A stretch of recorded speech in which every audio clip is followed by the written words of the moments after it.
So our guest today is back for the first time in a little while. It's great to talk with him. He's got just a fantastic account. It's at the Keithy 4999 on Instagram. Keith, how you been? I'm doing great. Staying busy with working kids and collecting cards, so it's been good.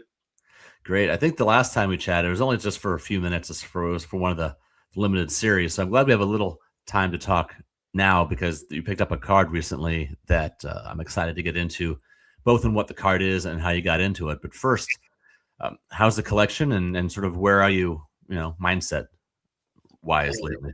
the collection is great. It's been really fun. I kind of the big move I made the past maybe 6 months, but had the idea of probably more like a year was Mhm. moving on from my flagship gold rookies. That was a really fun thing that I did for a long time. Um, but I'm kind of a completist when it comes to collecting, and he, I wanted to collect the Hall of Fame flagship golds, and with some exceptions because there's not necessarily players that I'm crazy a huge fan of. And then the more I looked at it, I'm like, some of it's speculative. Some of these players I don't necessarily like, so I can't actually complete this thing. And the more I thought about it, I'm like, if I'm only doing this, to try to collect all these Hall of Fame caliber flagship golds, but I'm not actually going to complete it, and then what am I doing? So I kind of shifted and moved into some stuff more recently that I really wanted when I was a kid, but could never afford. Like you kind of start small with like, oh, the Griffey Upper Deck rookie or the Jeter SP rookie, and then you kind of get into stuff like the card I'm looking for right now is the Babe Ruth piece of history bat. Like I was 8 years old when that card came out, and it was larger than life, and it still seems like it is, but it barely ever shows up. So that's kind of the stuff I'm targeting right now, and I'm moving away from all these flagship golds that I collected for so long, and to the stuff that was kind of nostalgic when I was a kid. Sure. When you're talking about the flagship goals, you're talking about the Topps paper baseball, right? The ones that are Yeah, yeah, numbered after the year. So 2001, 2002, 20, 21, and so exactly. forth. So Mhm. there's actually only currently there's two players out of all the flagship goals that started in 2001 as far as the serial numbered ones that are in the Hall of Fame.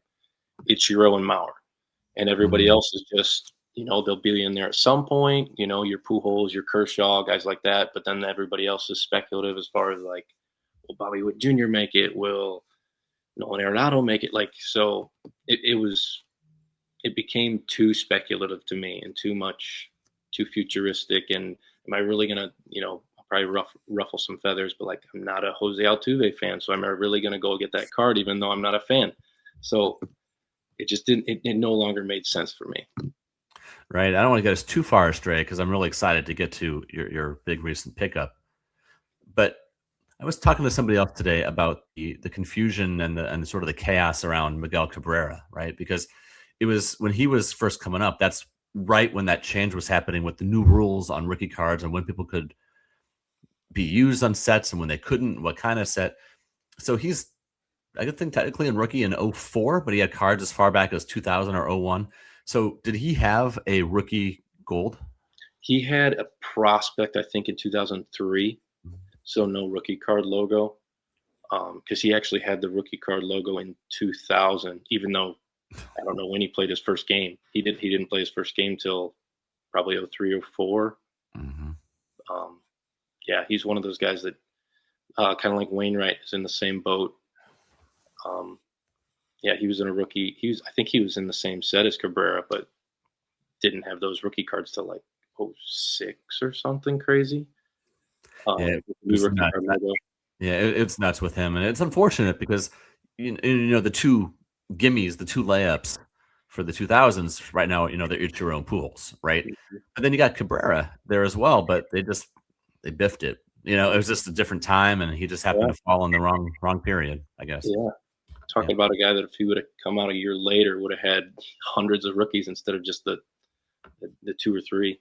right, right. So remind us again of you are a St. Louis Cardinals fan, correct? Yes, yes. Good. So just closer to Chicago than St. Louis, but for whatever reason, it runs in my family as being Cardinals fans. So Got it. Yeah, I understand. Fellow Cardinals fan, and I think you had the right allegiance there. So, getting into it now, why don't we see what the card was and talk about the card was, and then we'll get into the process of acquiring it next. Yeah. So, why don't you tell us what you've picked up? So I picked up my second copy of the 2001 Bowman Chrome Pujols rookie auto. Back when there was no confusion as to, is it a prospect, is it a rookie? Like it was just, it was a rookie, it was a rookie auto, the Bowman Chrome rookie card right on there. There was no firsts or anything, so it was back when everything was just super easy and transparent. Like there wasn't the first and then years of prospects and then the rookie card. There wasn't all these tiers. It was just like that was the card. It was just simple. Um, so yeah, I picked up my second copy of that, and I'm just thrilled with it. Where does this card sit in the pantheon of Pujols rookies? As far as value, I mean, it's based on condition, but as far as like just the recognition and the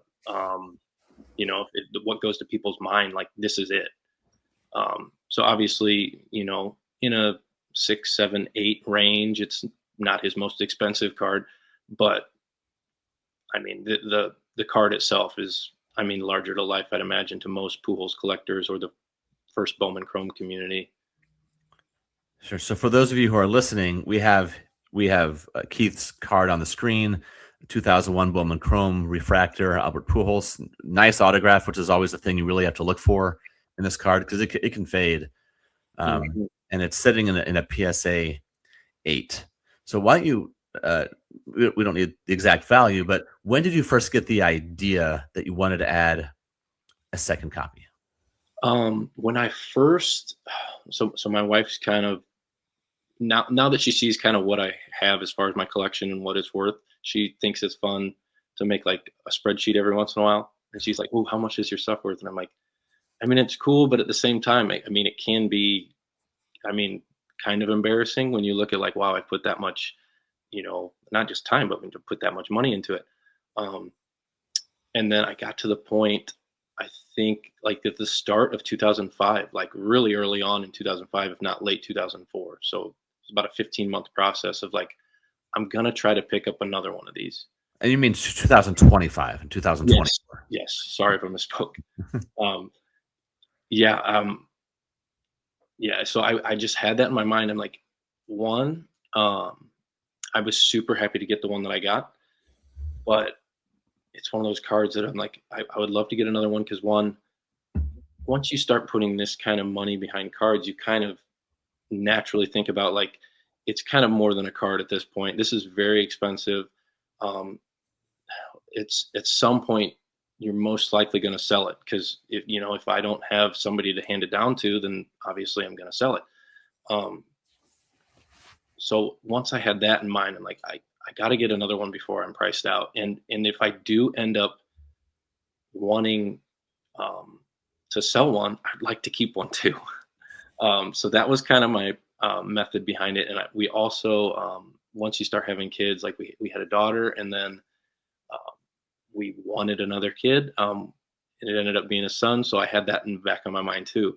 So now that I've got a boy, I'm like, if he loves cards, like I wanna have that opportunity for him to have one too, or maybe I hand one down to him.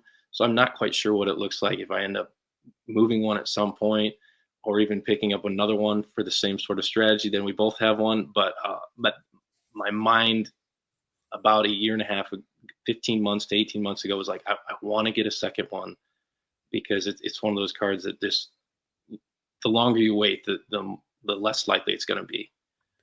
Sure. And So how long ago did you get? Tell us a little bit about the first one you got, like when you got it, and just some details. the first one I got was I want to say October of 2023, in that time frame, and that took a lot of luck and a lot of patience because it came up on, I can't remember which auction house, but I want to say PWCC if it was still around, but it may have been Propstein. Um, but it came up, and I kind of had this price in my mind, like I'm not going to go over this, and it was at auction. So I mean, that's usually when you're going to get the best deal. and I missed out on it. I'm like, oh, okay. But like so many cards, once they go higher and higher, higher, they tend to be shilled, and then they might work their way back on. And that happened with this card. And I'm like, wow, I can't believe I have a second opportunity. I'm going to go for it again, but I'm going to keep the same price. And once again, I came up short, and somehow a couple months later, it came back up on again. And I feel like I got fortunate because usually when that happens, it sketches people out, and you're like, "What's going on here? This card should have sold. What's happening?" But I'm guessing it was either shield or just didn't have a payment, and it came up again. I won it with the same bid that I had the original two times, um, and then it came in the mail, and I was kind of shocked. Sure. So the card we're looking at now is it's a Bowman Chrome Pool. So this one is an SGC 7.5 with a 10 auto as well. Again, just a gorgeous auto. And I'm really taken by the idea of getting a second copy. Not because you're just trying to hoard or something like that, but the idea of, at some point you might want to get rid of one, or you might need to get rid of one.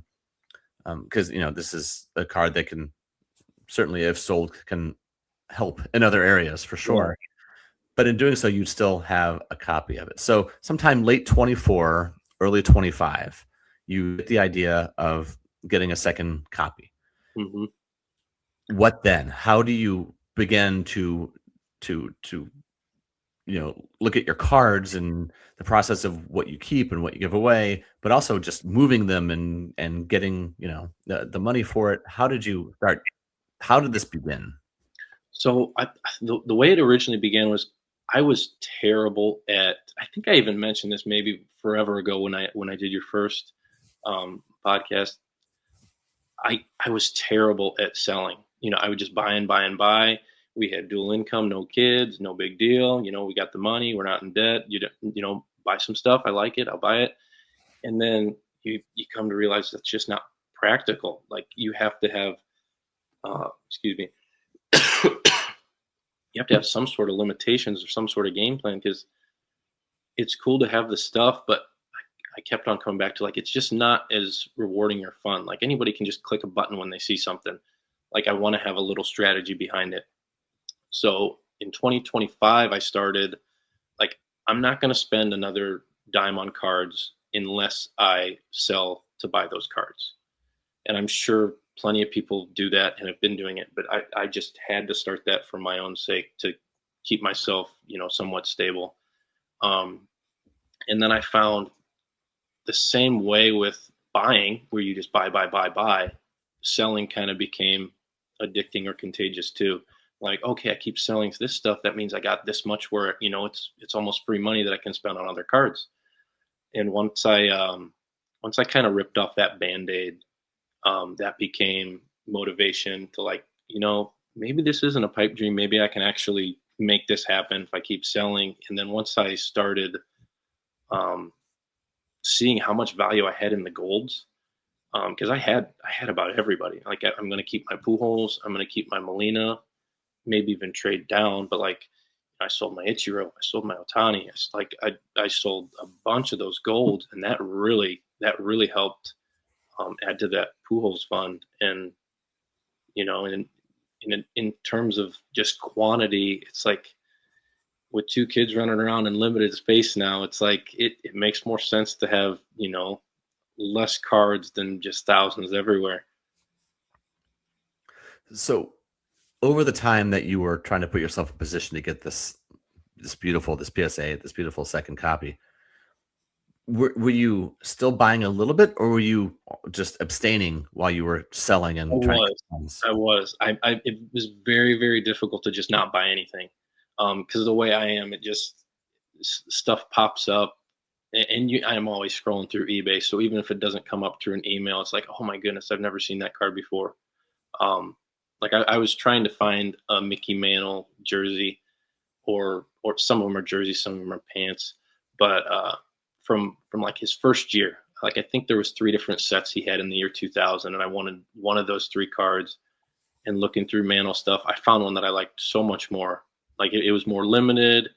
A lot of the cards I was looking at weren't in slabs, and I was like, man, this card's really, really cool. So like I'm getting it. Like I think I like this better than the other three. I got it in hand. I love it.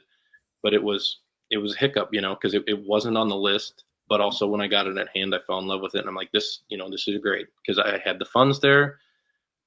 It's still a card that I really like. You had to go back a little bit because I'm like, oh, that's funds I could have spent on the Pujols, but it's so hard not to buy anything, even when you have that goal in mind. Like there's just so many cool cards out there, and if you're not, I'm, I'm not, I know my stuff, but I'm still not like a huge expert because I'm still finding stuff that I've never seen before. So that's part of the fun too. Like when you run into those cards, it's like I'm gonna go after it.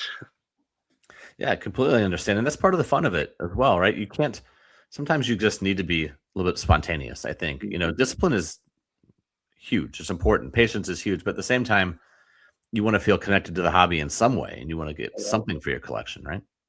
yeah. For Yeah. sure. Um, so you're saving and you're watching the savings kinda go up as you're selling your cards. How is that decision for you for what you were getting rid of? You mentioned the Topps Gold that you were getting rid of. Was it just a matter of, I'm done, or was it hard in some way? It was hard, because it took a while. Like there was times where I've waited months, sometimes 6 months, sometimes a year, just for one to pop up at auction. Like there's like you can get an Ichiro Gold for $1,200 if you want to just buy it on eBay right now. But if you wait at auction, I don't remember how much, maybe 300 or 400 I got my PSA 7 for. Um, but it takes a lot of just like waiting. So that part was hard. It's like, man, I took a lot of time to kind of curate this thing. Um, so it was tough to just slowly start selling them off. Especially when I went back through Instagram, and because I would post one every once in a while, and then once I had like 15, I'd post them all together. So I actually have a picture on Instagram with like 30 of them, and they look so good together. Like just all the different eras of Topps cards, from that like 25-year period. I think I had the Ichiro and the Pujols in 2001. I think I had maybe like a James Wood in '05 was or 2025. So like that huge span of like history and like guys that weren't even born yet when those first guys started playing, like that was really cool to see. So that kind of made it like, am I making a mistake here? But with those cards being so high numbered compared to the Pujols and more readily available for the most part, if I regret, I can always get some of those back. So that's kind of the way I started to look at that too. But it was definitely, I had to talk myself into it, and then once it started happening, and I could see like the fun growing, I was no longer upset. But initially it was tough. Yeah, no doubt. And also, you're talking about how they look together, right? There's something about continuity. There's something that can tie something from 25 years ago to now. And I know they're cranking out so many different parallels right now. I can't keep them straight. Panini did it. Topps does it. Um, to just when I think of those that have continuity, I think of Topps Black, Topps Gold, and maybe and then the Heritage Black refractors. And I remember that picture that you posted. It was insane. It looked so good having all those together. So as they start trickling out of your collection and the income is sort of building up, at what point did you allow yourself to start looking for the pools? So I don't know if I ever wasn't looking. I thought maybe I could make something happen. Um, it just doesn't come up at all. Like I was trying to get the funds, but at the same time, I was like, I'm not too worried about it, even though I'm short, because it just doesn't come up for auction that often. And when it did, I was taken back, and I was like, oh, maybe this is the time. I'm not ready, but maybe I can become ready. And so like I think the last week is when I was like, okay, I got to make some decisions here. And the last gold I sold before making the purchase was the Otani. So it was one of those that it's like, oh, it's Otani. Nobody's selling Otani right now. Everybody's buying Otani. Is this a mistake? But then I also sold my Wit Black, which was another one that was like, this is Wit.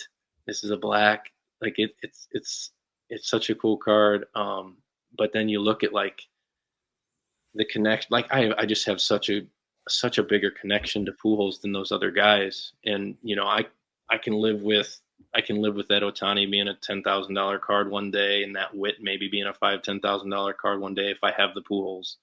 So that's the way I had to look at it. Um, if you're gonna get a card like that, you're gonna have to let some stuff go. But I kind of wasn't ready when it came up, and then I became ready, and I had to push some sales, the last week, and luckily, there was buyers for those cards, um, that allowed it to happen. But it also kind of like what you were saying with the parallels, it just made more sense to me. Long term, like I don't know what is Top's gonna kill off the gold someday, like they threatened and maybe killed off the black in a couple series. It's just like it's the ultra modern stuff's just been so tricky for me. I don't know if it's tricky for everyone, but it made more sense to me. I'm like, this card's just simple. I know it's expensive, but it's simple, and I think it'll stay simple and stay appreciated. So it made more sense to move on from some of that stuff, even though it was really cool. Yeah, you price an Otani right now. It's going to be gone, pretty quick. And this was the Topps number 700, right? The Yes. pitching base rookie. Yes. Well, not the base, but you know what I mean, right? Good. So where did it pop up? The pool. What platform was it on? The pool. It popped up on eBay. Oh, jeez. On eBay through PSA, a PSA auction. Um, Right.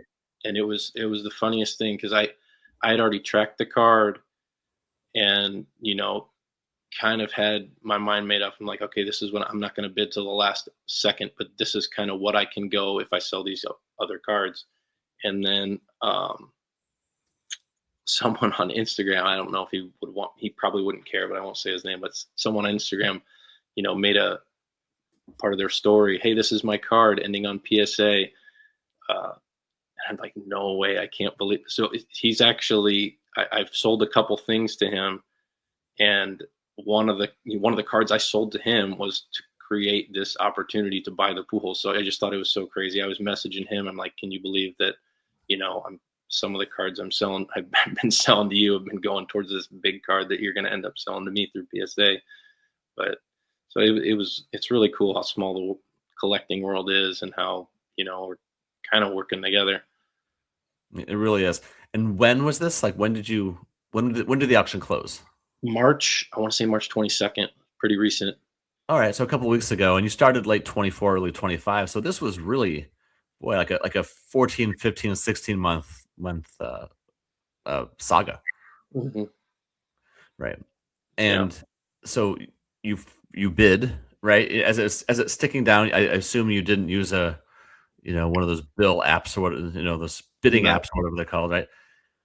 Was it a night? Was it like a nighttime? Was it a Sunday, a Thursday?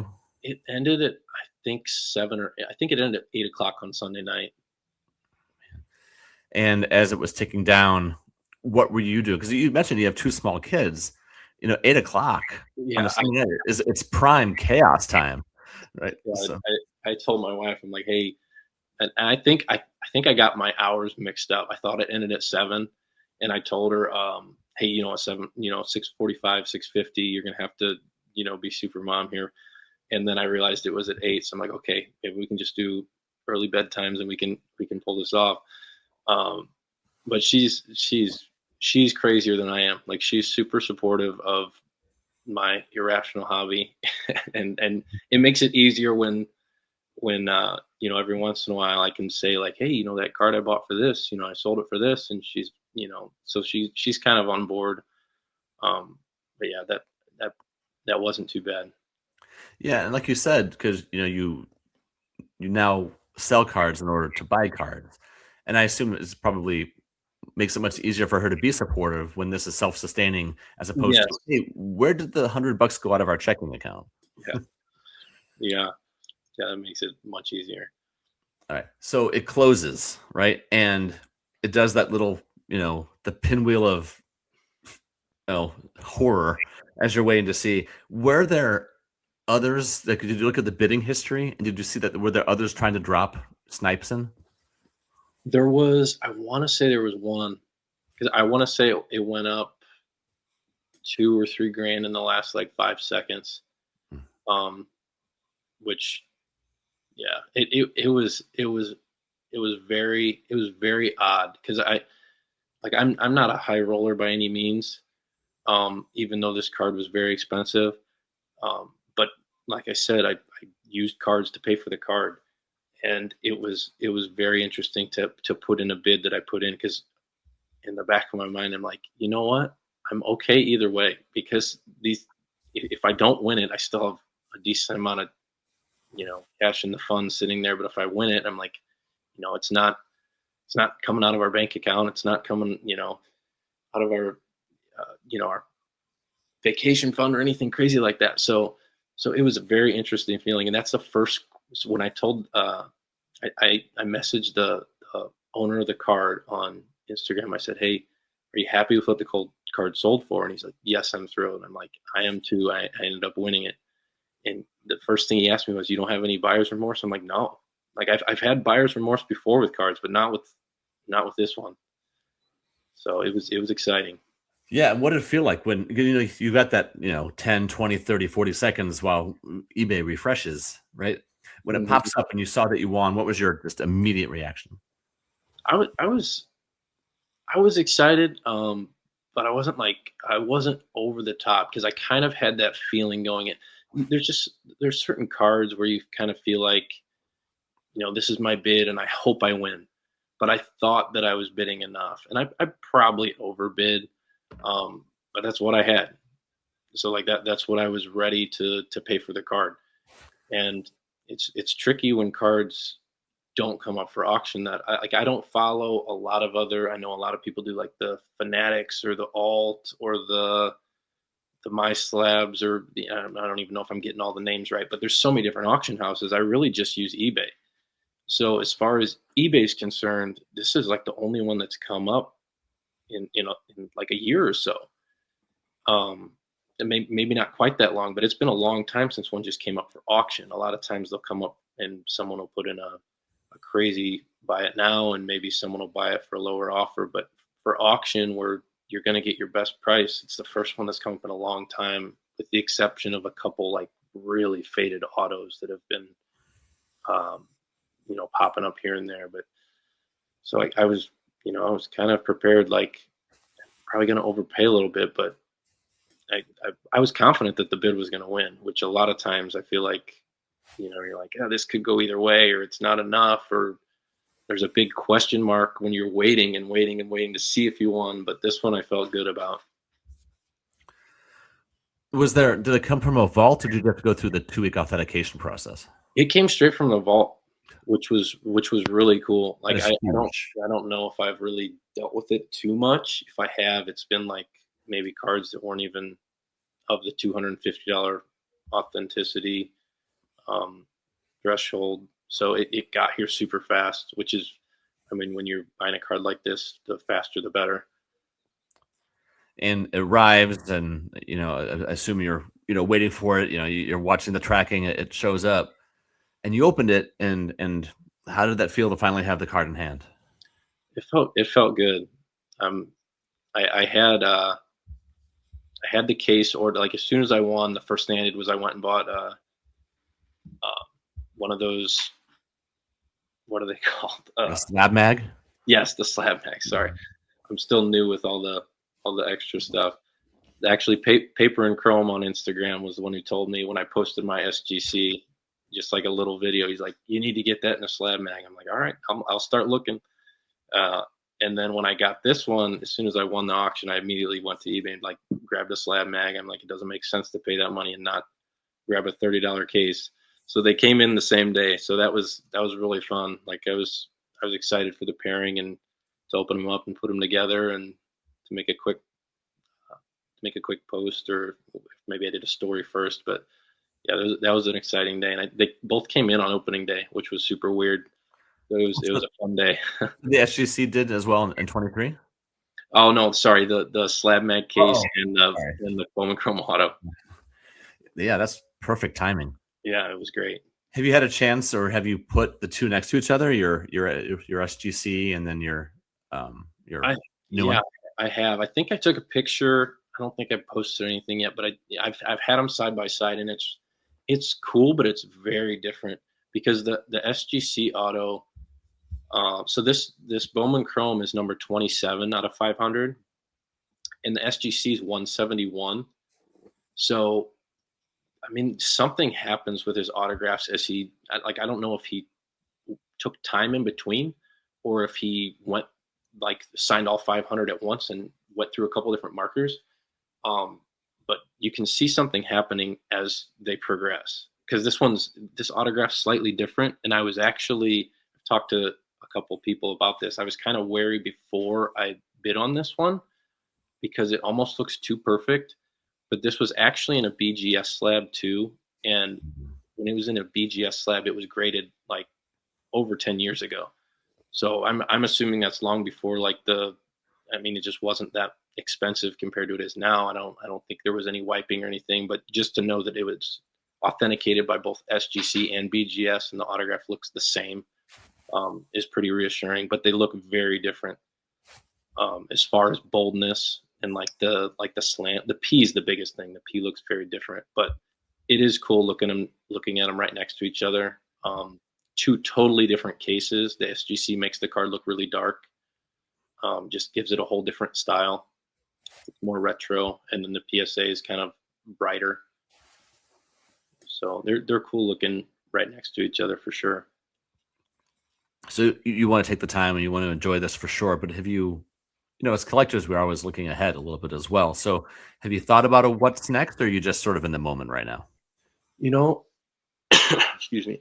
So I still have I made this list that, like all these cards range from like the year 99 to like the year 2003, like just cards that, when I was either, 8 to 12 to 13 years old, like cards that I never dreamed that I'd ever be able to own. So I still have that list of like 10 cards. And I actually had to say goodbye to one of those cards just to pick this one up, but should be easier to obtain later on. So I'm still looking at those cards, but I've had to pass on a couple of them just because I don't have funds right now. So I got to do some more selling before I can do some more buying. So that part's kind of tricky because I used it all in one big splash. But what are you going to do? Like when something comes up that's on your list, you got to make a move. And luckily, I picked up a couple cards before that um, that used some of the funds and was able to not use anything other than the card funds. Like I picked up the Ichiro 2001 SPX auto a few months before the Pujols. So if I would have picked up the Pujols earlier, I probably wouldn't have bought that Ichiro at all. So that's pretty cool to be able to get them both. Yeah, that's amazing. Congratulations, and congratulations on picking up your second Pujols. That's amazing. Hopefully, I'll have you back on again in a couple of years when you pick up your third. We can go Yeah, from there. sounds good. Right. Yeah, so he is Keith. He's at the Keithy4999 on Instagram. Keith, thanks for sharing your story. Thanks for having me.